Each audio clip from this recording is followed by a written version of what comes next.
रत्नेश कुशवाहा जी उम्मीदवार बन के आए हैं एनडीए की, तो निश्चित तौर से उनकी जीत होगी और 50 से 60 हजार वोट से वो जीत हासिल करेंगे। 15 वर्ष से वो दावा ही करते आ रहे हैं। बिहार में सरकार जो बनने जा रहा है वो नीतीश कुमार और माननीय मोदी जी का सरकार बनने। चेहरा जो है वो नंदकिशोर का भी है और जो प्रत्याशी है वो जीतेंगे। तो ये जीत पटना साहिब के विधायक का जीत है।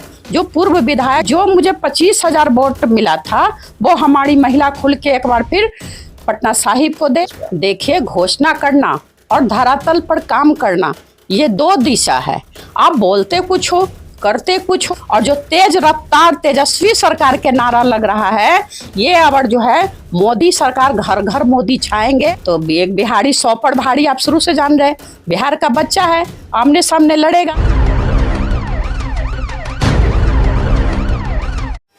बिहार विधानसभा चुनाव को लेकर जो है सभी प्रत्याशियां अब अंतिम चरण पे अपने प्रचार प्रसार कर चुके हैं। यानी कि कल बीते दिनों जो है उनका जो प्रचार प्रसार है वो थम चुका है। ऐसे में कल मतदान होना है। पटना साहिब की बात कर ले तो यहाँ से एक तरफ जो है भाजपा से रत्नेश कुशवाहा खड़े हैं, तो दूसरे तरफ कांग्रेस के टिकट पर शशांक शेखर खड़े हैं। दोनों दावेदारी कर रहे हैं कि अगर हम जीतते हैं तो पूरी तरह से पटना साहिब में विकास करेंगे।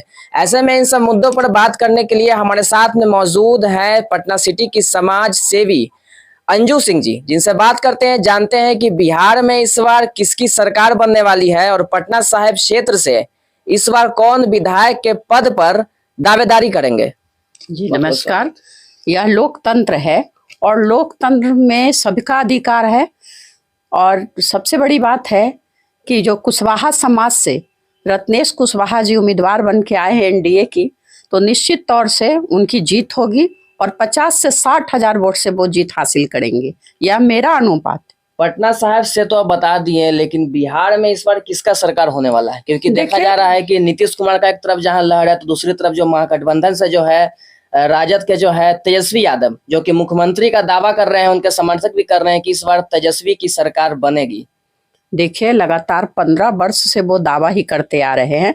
पहले भी आपने देखा होगा कि 95 के दशक में जब उनका सरकार था तो लोगों की क्या विडंबना रही है, जनता त्राहिमाम हुई है और आज जनता मोदी सरकार, एनडीए सरकार पर पुनः विश्वास की है। तो 15 साल से तो यहाँ देख रहे कि एनडीए का सरकार बन रहा है।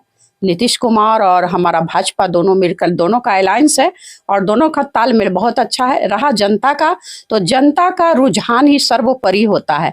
राष्ट्र निर्माण है और हमारा विधानसभा पटना साहिब है, तो पटना साहिब की जनता सब मन बना चुकी इस बार कि वोट किसको करना है। और दूसरी बात मैं बताना चाहूँ कि बिहार में सरकार जो बनने जा रहा है वो नीतीश कुमार और माननीय मोदी जी का सरकार बनने जा रहा है। इतना दावे के साथ आप कैसे कर सकते हैं कि बिहार में नीतीश कुमार और प्रधानमंत्री जो है देश के नरेंद्र मोदी बनेंगे?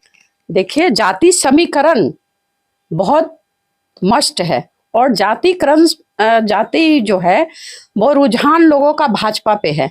मैं घर घर घूमी हूँ इस बार और घर घर महिलाओं का रुझान मैंने देखा है और नीतीश कुमार की पहली पसंद महिला है। और महिला को जब 35% आरक्षण बिहार में मिला तो हमको लगता है कि बिहार में महिलाओं की भागीदारी काफ़ी निभाई जाएगी और बढ़ चढ़ के वो मतदान करेंगी और हमारा सपोर्ट भी जो है एनडीए सरकार को जा रही है। तो मैं चाहूँगी कि जो मुझे 25 हजार वोट मिला था वो हमारी महिला खुल के एक बार फिर पटना साहिब को दे और कमल छाप पर बटन दबाए, भारी मतों से उनका विजय बनाए। पुरुषों का कहना है कि नीतीश कुमार सिर्फ महिलाओं के लिए सोचते हैं, पुरुष के लिए सोचने वाला कोई नहीं है, तो ऐसा क्यों? देखिए, हमारी महिला जो है नीतीश कुमार से बात की थी कि शराबबंदी बिहार में होनी चाहिए, तो नीतीश कुमार जी ने बिहार में शराबबंदी हुआ। लेकिन फिर पुरुष जो हैं पीने में जेल, बेचने में जेल हुआ। तो उस समय हम लोग भी नीतीश कुमार जी से बात किए कि नहीं, इस पे संशोधन होना चाहिए और वो संशोधन किए। और पुरुषों के लिए आज भी है कि अगर आप शराब पी के जेल जाते हैं तो उन्हें जेल नहीं जाया जाता है, पहला बार में उन्हें बेल थाना से ही मिल जाता है। तो ये जानकारी पुरुषों में होनी चाहिए। और कहते हैं कि पुरुष जो है महिला का आधा अंग है। जब पुरुष आगे बढ़ाता है तो निश्चित तौर से महिला भी आगे बढ़े। तो ये तालमेल महिला और पुरुष का पूरे बिहार में देखने को मिलेगा इस बार। और जो लोग कहते हैं कि हम कहीं वोट नहीं करेंगे, वो सिर्फ कमल पर ही बटन दबाकर भारी मतों से पुनः विजय बनाएंगे। और मैं आपको बता देना चाहती हूँ कि हम लोग हैं पूरे जोश से भव्य जुलूस निकालेंगे और हमारा विजय रथ चलेगा।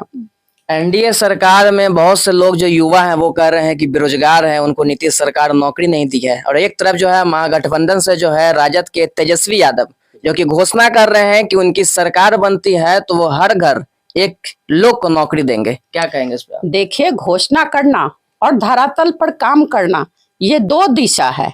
आप बोलते कुछ हो करते कुछ हो, तो ये तो जनता जाग चुकी है। अभी पटना साहिब की जनता पूरे बिहार में।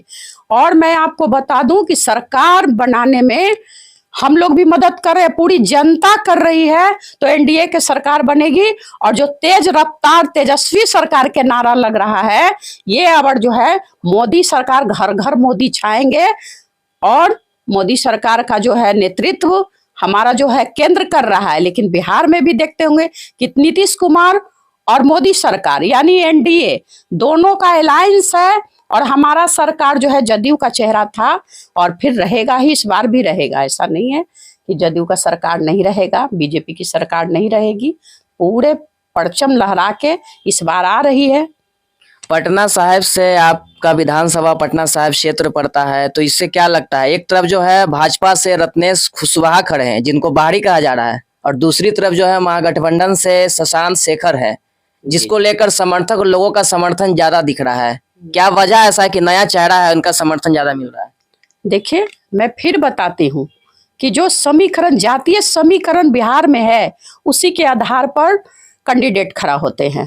कुशवाहा समाज आज भी हैं और वो भारी मतों से जीतेंगे, क्योंकि ये जो कैंडिडेट है रत्नेश कुशवाहा, इनको हर जाति का सपोर्ट मिल रहा है। बहुत अच्छी बात है, इनको सपोर्ट मिल रहा। वो हमेशा कहते बाहरी बाहरी। तो मैं आपको बता देना चाहती हूँ कि माननीय लालू यादव भी थे, वो सारण के रहने वाले थे, छपरा का रहने वाले थे, लेकिन पटना में सरकार बनाए। तो हर कोई बाहरी ही है। और आपका रत्नेश कुशवाहा कहीं दूर का नहीं है, उसका भी घर पटने में है और इनका सिटी में है। तो सिटी अब पटना, कहीं ना कहीं हम लोग पटना वासी ही खिलाएंगे ना। तो एक बिहारी 100 पर भारी, आप शुरू से जान रहे, बिहार का बच्चा है, आमने सामने लड़ेगा। जब द्वंद्वी ना हो तो लड़ने का मजा ही नहीं आता है। तो क्या लगता है इस बार पटना साहिब से भाजपा भारी मतों से जीतेगी या फिर टक्कर दे देगी महागठबंधन सरकार? नहीं, टक्कर नहीं देगी, हार के जाएगी। हार का मुंह देखना पड़ेगा उनको, क्योंकि इस बार माननीय जो हमारे नंदू जी हैं, उनको भी सारा यादव सपोर्ट कर रहा है, क्योंकि चेहरा जो है वो नंदकिशोर का भी है। और जो प्रत्याशी है वो जीतेंगे। तो ये जीत पटना साहिब के विधायक का जीत है, जो पूर्व विधायक है माननीय जो है हमारे नंदकिशोर यादव है। तो सेहरा तो उनके सर पे भी सजेगा, भले ही चेहरा किसी और का हो। तो इस बार एनडीए का जीत पक्का है पटना साहिब से? एकदम पक्का है, 100% पक्का है। और मैं आपको मिठाई खिलाने भी आऊंगी जी। लोकतंत्र में एक वोट आपका राष्ट्र निर्माण करता है। तो आप सोचते होंगे कि मैं घर में हूँ, वोट क्यों करूँ, का क्यों जाऊं, वोट करने से क्या होगा। लेकिन मैं आपको बता दूं कि आपका एक वोट बहुत ही कीमती है। इस बार बहुत लोगों का नाम छूटा है, तो वो लोग अगर वोट करते हैं तो निश्चित तौर में उनका नाम पुनः फिर जुड़ कर जाएगा, क्योंकि छूटा बढ़ा सब जगह होते रहता है। और जो लोग जगता है वही कारवा बनाता है। तो हमारे साथ में अंजू सिंह जी मौजूद थी। उनका साफ तौर पे कहना है कि बिहार में एनडीए सरकार बनेगा। और दूसरी तरफ पटना साहिब की बात कर ले तो यहाँ से भी एनडीए जो गठबंधन है वो भारी मतों से जीतेगी। जिस पर बात कर ले कि चुनाव को लेकर जो है लोग मतदान के लिए नहीं जाते हैं, घर में आराम से बैठते हैं, छुट्टी का दिन छुट्टी मनाते हैं घर में। ऐसे में इनका साफ तौर पर अपील है जनता से, तो पहले मतदान उसके बाद जलपान।